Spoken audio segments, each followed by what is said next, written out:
Good evening from here in London. So just in the closing bell on Wall Street, we did see equities finish in positive territory for the day. So that's the second day running that we've now seen the US indices finish in the green, all three up around 0.4% at that closing bell.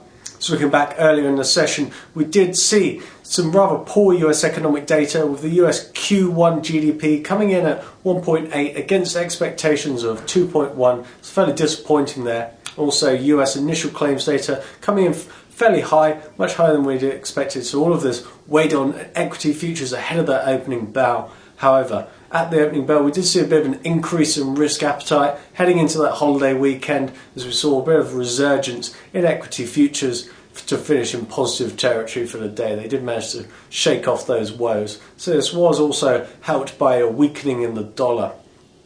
So looking elsewhere in terms of other markets, we did see some real strength in fixed income with a bit of risk aversion in play today heading into the holiday season. We also had a $29 billion 7-year note auction that was pretty solid as well, decent yield, and we also saw some increased demand there. This did see US 10-year note futures finish up around 20 ticks at the pit settle.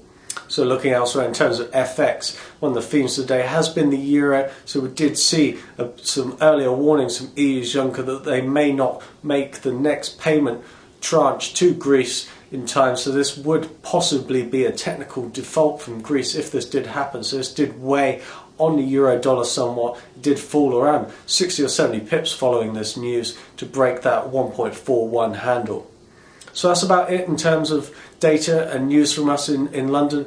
So bringing you tomorrow, we do have some German CPI data, and we have also some US data in the afternoon as well in terms of those PCE core figures. So that's about it from us in London. We hope you have a great evening, and we hope you also have a great holiday season if you're not in the office tomorrow as well over in the US.